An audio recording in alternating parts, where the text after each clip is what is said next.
There are two schools of practice regarding the use of cork as an underlay for the track on a baseboard. Laying track directly onto the baseboard itself, and securing it with ballast and adhesive will provide a clickety-clack noise as the trains pass over rail joints and points, which may be what you want to hear, but other modelers prefer their trains to move along more quietly, and opt for an underlay for noise transmission prevention. The more decoupled the track is from the baseboard, the less rumbles you should have. Of course, once the track is ballasted, the noise is amplified again, so it's something of a trade-off to consider at the planning stage for your layout. Cork floor tiles can be used, and it helps if the edges are chamfered to help form the ballast shoulders. Soudal cork adhesive is a water-based product suitable for bonding cork-based materials, although PVA glue is a less expensive and widely used option. Just brush it evenly over each tile or sheet and then lay it in place and gently roll out any trapped air with your hand, and then place a weight on it, and leave it for 12 to 24 hours to dry. If you are only laying cork under the track itself, cork rolls are widely available in 10-meter lengths of 2 mm thick and 25 mm wide for N gauge, and 3 mm thick and 35 mm wide for O gauge, which is ideal as it provides a decent ballast shoulder. Curves will have to be cut and fashioned into place from a cork sheet using a piece of track as a template to draw around and then cut out with a scalpel or sharp knife. One thing to keep in mind is that if you raise the track by whatever the thickness of the material is used, then all items abutting the track will need raising by the same amount as well. These are the platforms, goods sheds, and engine sheds, or they can look strange. Then the portals to tunnels over bridges may also need lifting, but these quite often have more clearance overhead.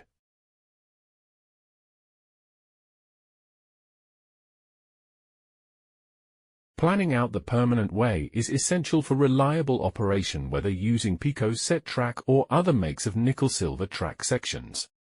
Flexible track can be used to give smoother, gentler curves than commercial set track, but needs to be cut to take the rail joiners, which are commonly referred to as fish plates.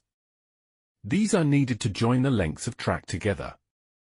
You may find it best to remove one or two molded chairs from the sleepers to allow the fish plate to slide into place without pushing the rails upwards. Pairs of sleepers can always be cut to fit in beneath the rails and joiners afterwards if the gap between the sleepers at the rail joint is too wide.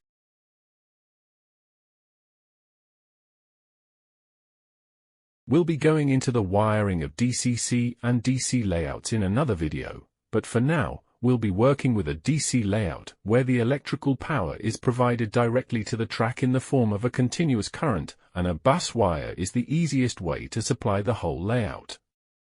Dropper wires, which are short lengths of wires that are connected between the bus wire and the track, carry the current needed to power the track. It's generally accepted that adding a dropper wire to every piece of track avoids the risk of poor or no conductivity at the joints between each section of track, which can be very hard to rectify with a ballasted track. Having said that, some modelers only have one pair of track feeds for the whole layout and say they don't encounter any problems. Dropper wires are generally thinner than the bus wire.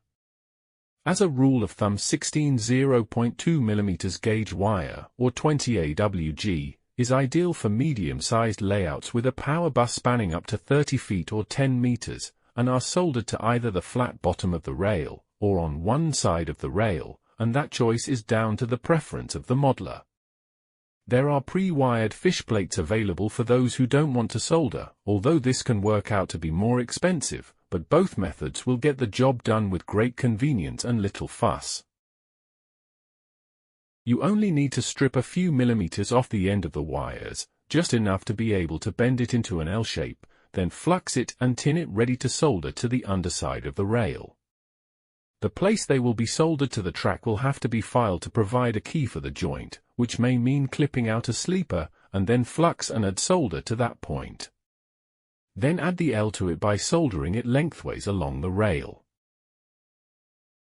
Test laying of the track will show you where a hole has to be drilled through the baseboard, usually between two sleepers, so that the dropper wires can be fed through to the underneath, which keeps them out of sight and allows for flat and secure adhesion when the track is glued down. If you're not following a track plan where the spacing between the tracks is already marked out, you'll need some parallel spacers for the gauge of your layout to get the perfect alignment. The most common means of securing the track to the baseboard is with glue. Copperdex or a similar latex glue is the better alternative to PVA, as it provides a very firm bond but remains flexible and allows you to peel everything off the board later should you have to, rather than chipping away at solidly dried PVA. Many modelers use tacks to ensure the track doesn't move while the glue dries. Sectional track often has small holes molded into some of the sleepers for the tacks to pass through, but flexible track and points often don't, so a pilot hole needs to be drilled first. Curved flexible track will require more tacks, and spaced closer together in order to maintain the desired geometry. A jeweler's hammer is best suited for working with smaller scale track. Hold the tack with pliers to avoid damaging the rails. Cutting a rail is a common activity that becomes important as soon as anyone uses flex track, where it's often necessary to trim back the end of a rail. While one rail is held securely by the plastic ties, the opposite rail is able to slide through the ties so the track can be bent into a curve. Flex track is normally laid with the rigid rail on the outside of the curve, and the movable rail inside slides through the ties without catching and distorting them, which makes the ties look more realistic when they remain at a right angle under the rails. But it causes the inner curved rail to slide out of the ties toward one end, so the extra length must be trimmed off to allow the next piece of track to fit properly. Flush cutting rail nippers are designed to make clean vertical cuts at a right angle to the length of the rail, and a fine-tooth razor saw will cut almost any type of metal rail, including steel, if for some reason you're using old Hornby track. A handheld motor tool, such as a Dremel, fitted with a disc cutter, will go through the rail easily. Just make sure you use eye protection, and go slowly with a light touch to allow the spinning disc to do its cutting job. Some filing afterwards will be needed to straighten the edge to 45 degrees. Well, that wraps up part 2 of this short series of videos for beginners. As before, I'd be happy to read your comments. Advice from other modelers is always welcome, and can often save a lot of time and costly mistakes. Thank you for watching.